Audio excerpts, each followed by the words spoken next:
어쨌든 중요한 것은 55년부터 74년 구간에 있는 20년, 이게 연간 100만만 쳐도 2천만이잖아요. 근데 통계를 뽑아보면 한 1,700만 되거든요. 근데 우리가 이제 이분들에게 주목을 해야 될 것은 일단 덩치도 굉장히 큰 데다가 그분들이 가지고 있는 에너지와 영향력이 상당히 파워풀하다는 거예요. 그러니까 덩치도 큰데 여기 곱하기에 그들이 가지고 있는 에너지까지도 같이 이게 곱하기가 되면 결과는 훨씬 더 커지겠죠. 또 하나 이제 우리가 포인트를 가져야 될 것은 이분들이 여전히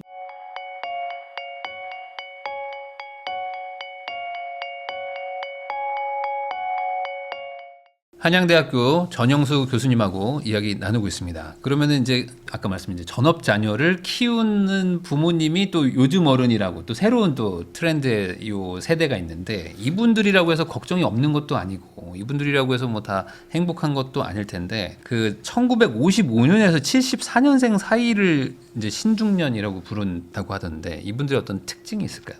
일단 뭐 그렇게 군집화가 됐다는 얘기는 숫자가 많다는 얘기죠. 그러겠죠. 그래서 통상적으로 우리가 뭐 명확하게는 뭐 1차 베이비 부모냐, 2차 베이비 부모냐 이렇게 좀 나눠서 보긴 합니다만 그 안에서도 굉장히 세분화가 많이 돼 있죠. 어쨌든 중요한 것은 55년부터 74년 구간에 있는 20년, 이게 연간 100만만 쳐도 2천만이잖아요. 근데 통계를 뽑아보면 한 1,700만 되거든요. 거의 뭐 100만에 가깝다고 보셔도 됩니다. 근데 우리가 이제 이분들에게 주목을 해야 될 것은 일단 덩치도 굉장히 큰 데다가 그분들이 가지고 있는 에너지와 영향력이 상당히 파워풀하다는 거예요. 그러니까 덩치도 큰데 여기 곱하기에 그들이 가지고 있는 에너지까지도 같이 이게 곱하기가 되면 결과는 훨씬 더 커지겠죠. 또 하나 이제 우리가 포인트를 가져야 될 것은 이분들이 여전히 현역 활동의 전성기를 지금 가지고 있다는 거예요. 한국 사회의 허리, 우리 가정 경제의 우리 어깨거든요. 그러니까 이분들을 어떻게 할 거냐라는 맥락도 똑같습니다. 기본적으로 이분들 같은 경우에는 사실은 이제 20년 구간입니다만 여전히 뭐 한 40세에서 60 사이에 있는 분들이거든요. 네. 근데 이게 만약에 구조개혁 없이 60대에 지금처럼 정년 은퇴를 하고 65세에 사회급부 보험료를 받게 되는 이 과거의 맥락대로 만약에 적용을 한다면 그것을 과연 2,700만이 받아들일 수 있는 것인가가 첫 번째. 두 번째는 이 받아들이지 못한다면 이로부터 발생하는 사회적인 후폭풍이나 파장은 과연 준비가 돼 있는가에 대한 맥락들이거든요. 대표 중에 아마 연금 이슈가 될 것 같은데 굉장히 쉽지 않은 상황이에요. 그래서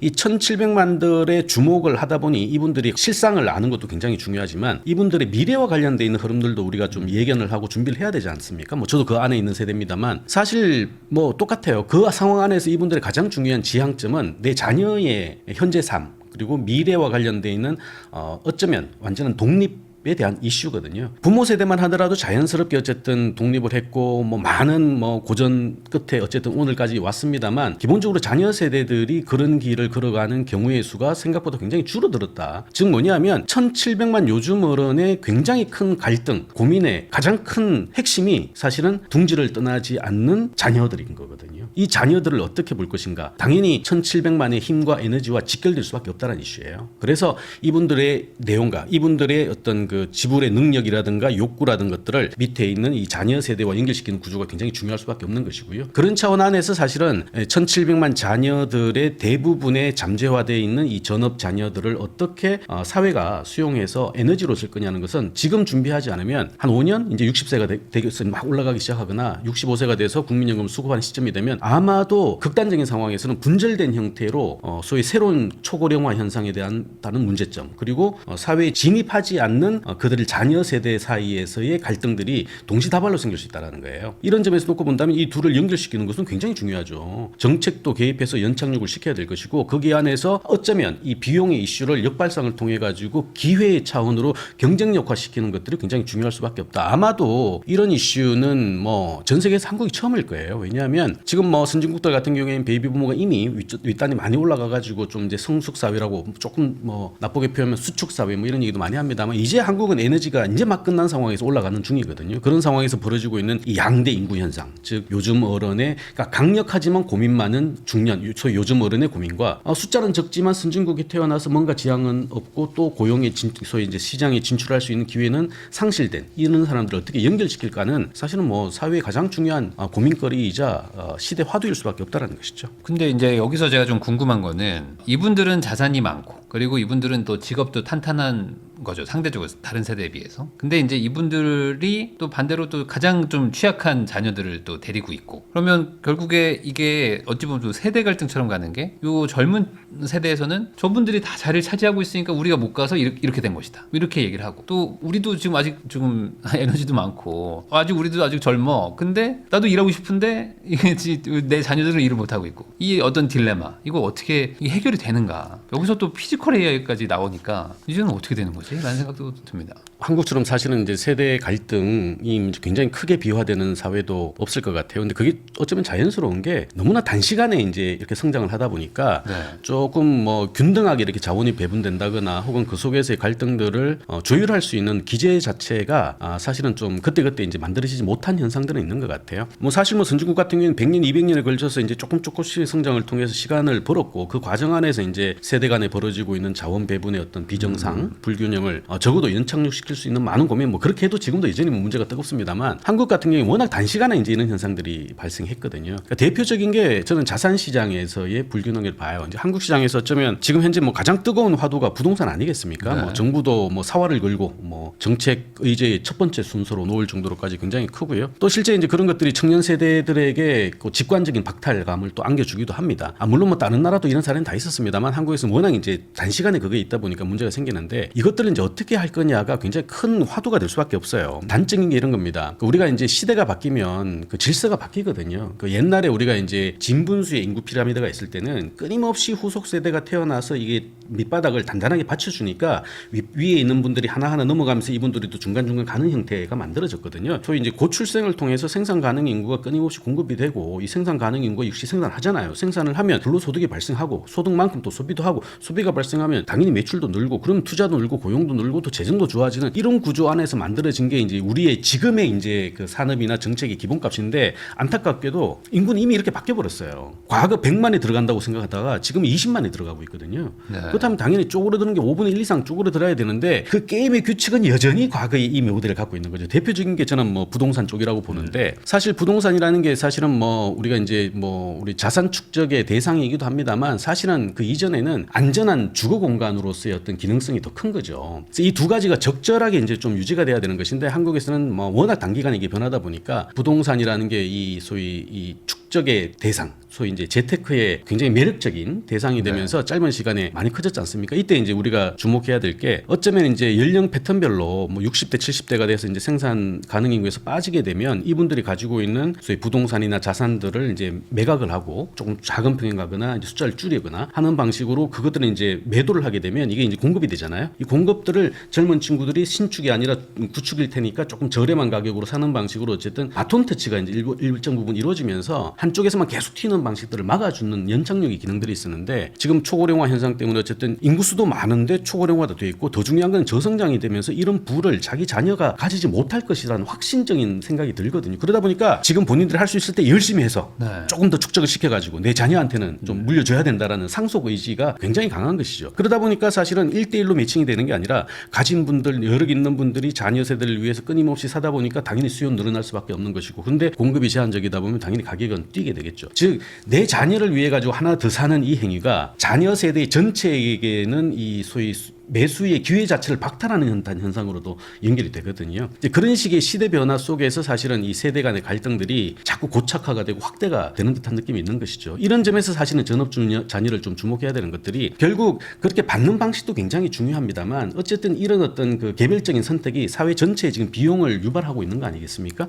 그렇다면 이 비용을 유발하지 않는 방식으로 잘 내려갈 수 있도록 오히려 그런 방향으로 좀 포인트를 맞춰가지고 정책에 대한 환경이라든가 구조들을 좀 바꿔주는 게 조금 더 유의미할 수 있다는 것이죠. 결국에 이제 자녀들을 위해서 내가 열심히 살아서 자산을 확보한 다음에 애한테 줘야겠다라는 그 논리에서 애한테 무언가를 먼저 줘서 애가 그걸로 이제 성공을 하게 만드는 그 방향으로 가야 된다. 그렇죠.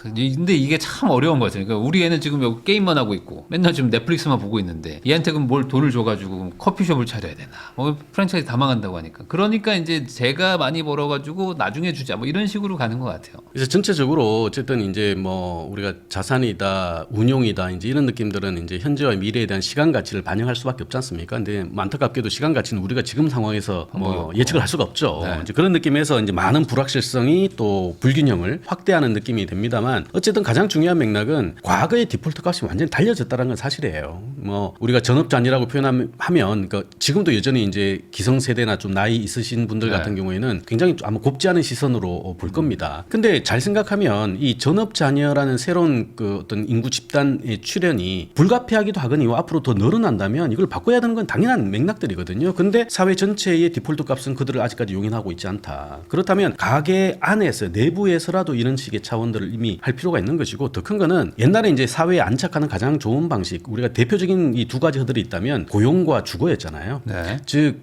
소위 집이 있어야 되는 것이고 소위 이제 일이 있어야 가족을 분화하는데 적어도 최소한의 조건들은 만들어지는데 지금 우리 20대 30대의 이 두 가지는 뭐 사실 어마무시한 장벽이 됐다는 거예요. 또 그렇다면 이것들을 어떻게 해소할 것인가가 사실은 윗단들에 계신 분들한테도 굉장히 중요한 이해관계의 직접적인 연결이 되는 거거든요. 이런 것들을 잘 판단할 때 젊은 사람들이 소위 이제 그 집과 일을 구할 때 가장 효과적인 방식이 옛날 이제 기성 선배들 입장에서는 공부였거든요. 네. 교육이었죠. 아까 뭐 넷플릭스 얘기를 하고 게임 얘기를 하셨습니다만 우리가 10대 20대 때에는 게임하면은 쟤는 뭐 아웃 뭐 이런 식의 이제 고정관념이 강했죠. 근데 지금 좀 시간이 지났잖아요. 어쩌면 우리 젊은 친구들이 희망 1순위가 뭐냐라고 할 때 저 공부해서 뭐 학자 될래 이거 거의 없거든요. 그 얘기는 뭐다?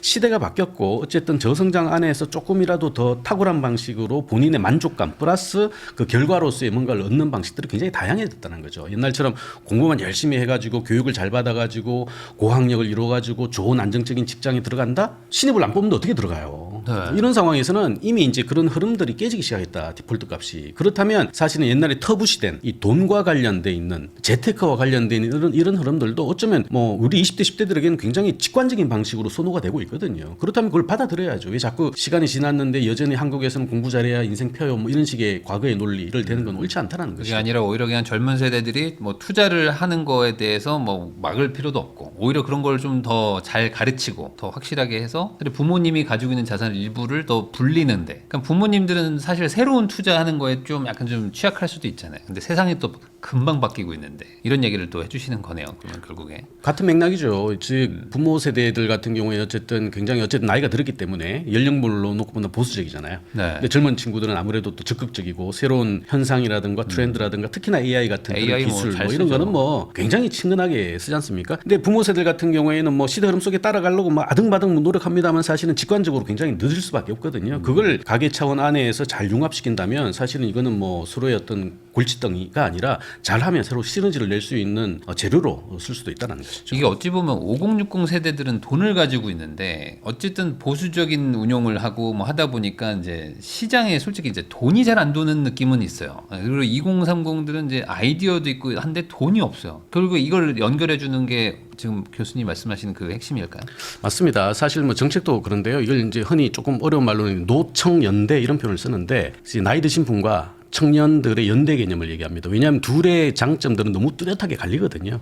이 뚜렷하게 갈리는 것들을 서로가 없는 것만 가지고 이렇게 대결 구도로 가는 게 우리가 지금 얘기하고 있는 세대 갈등의 이제 모습으로 나타나고 있습니다만 내가 못 가진 것을 상대가 가지고 있고 또 상대가 있는 것들을 내가 또 못 가지고 있다면 합쳐가지고 새로 낼 수 있는 시너지들은 굉장히 많거든요. 사실 기업이든 조직도 다 마찬가지인 게 신입사원들이 들어오지 않으면 해당 조직은 매너리즘에 빠져요. 매너리즘에 빠진다는 것은 혁신의 기회를 잃어버릴 수밖에 없다는 맥락 이거든요. 그런 점에서 어쨌든 젊은 친구들이 들어와서 동력의 느낌으로 자꾸 돌아가 줘야 되는데 몸도 그렇지 않습니까? 정맥만 있어서는 살 수 없잖아요. 동맥들도 들어와야 되고 이 동맥과 정맥이 힘있게 서로 맞부딪혀줘야 밑에까지 모세혈관에 자연스럽게 이게 연유가 되는 것인데 그런 것들을 어쩌면 전업자녀라는 것들이 이제 막힘 현상이 아니라 새로운 가능성을 옮겨주는 어떤 뭐라 그래 굉장히 중요한 그 에너지로 쓰는 것들이 하나의 포인트가 될 수도 있다는 것이죠. 예를 들어 뭐 이런 걸까요? 뭐 스타트업이나 뭐 벤처 같은 것들을 이제 젊은 친구들이 많이 하고 싶어 하는데 돈도 없고 사실 뭐 투자를 받기도 어려우니 뭐 예를 들어 뭐 그냥 5060이 어떤 기금을 조성하는 펀드를 뭐 대규모로 만들고 거기에 만약에 뭐 투자를 하는 경우에는 뭐 세금 혜택이나 이런 걸 주고 국가가 뭐 그런 걸 가지고 뭐 벤처 투자를 해준다든지 뭐 이런 식의 얘기를 하시는 걸까요? 그렇죠. 제가 늘 주장하는 게 그런 거예요. 일단 기본적으로 장점들을 경쟁력화하고 약점들은 역발상으로 연결시켜야 된다. 자꾸 이제 약점들만 보게 되면 뭐 서로를 공격하거나 혹은 그 안에서 이제 발전적이고 건설적인 얘기들이 나오지 않는데 내가 없는 것을 하나 받음으로써 얻을 수 있는 플러스 알파 이건 굉장히 합리적이고 실존적인 그 접근이거든요. 그 과정 안에서 어쨌든 우리 1,700만이 가지고 있는 어마무시한 이 숙련 그리고 이 자산들을 그대로 미래의 불확실성으로 방치하는 게 아니라 이것들이 하나의 가능성과 새로운 기회로 연결될 수 있도록 아이디어와 움직임과 혁신을 가지고 있는 세대들한테 일종의 투자죠. 선투자를 통해서 할 수 있는 방식도 있고 같이 동반해서 갈 수도 있는 것이고요. 그게 사회 전체적으로는 뭐 펀드의 형식도 좋고요. 만약 가계 차원이라면 자연스럽게 세대가 전승되는 이전되는 방식으로서의 자산과 관련돼 있는 흐름들을 좀 낮춰주는 것들도 굉장히 유의미한 방식이 될 수가 있겠죠. 여기서 좀 궁금한 게 어쨌든 요즘 계속 피지컬 AI가 뭐 워낙 좀 많이 뜨다 보니까 진짜 이제 조만간 다 인간이 대체되나 이런 생각들을 막 하게 되거든요. 여기서 약간 변수를 작용할 수는 없을까요? 당연히 변수로 작용하죠. 왜냐하면 아직까지 이제 그 세상에 오지 않아서 우리가 잘 모르겠습니다만 사실 뭐 올해 우리 CES에서도 굉장히 크게 반영이 있었지 않습니까? 네. 가능성의 영역이었는데 이게 이제 현실성의 될 것 부대로 같은 온 거예요, 거예요. 이제. 예, 네. 아마도 예상대로라면 한 3, 4년 후면 아마 그런 식의 모습들을 볼 것 같은데 판도가 달라진다라는 걸 그렇게 확인할 수 있는 것이죠. 옛날에는 그럴 수도 있겠다가 아니라 이제는 이제 그럴 수밖에 없겠구나라는 상황인 거죠. 그 속에서 사실은 이제 AI라는 게 노동 대체거든요. 그러니까 네. 근로의 대체 방식으로서 그런 것들이 이제 등장이 됐는데 중요한 것은 한국에서는 어떻게 이런 분들도 많죠. 어쨌든 100만이 태어나다가 20만이 태어났고 만약에 일자리가 그대로라면 이 80만이 줄어든 것들이 단순 소위 이제 그 형태의 그 노동 집약의 패턴이라면 AI 특히나 피지컬 AI가 대체할 수 있을 것이다.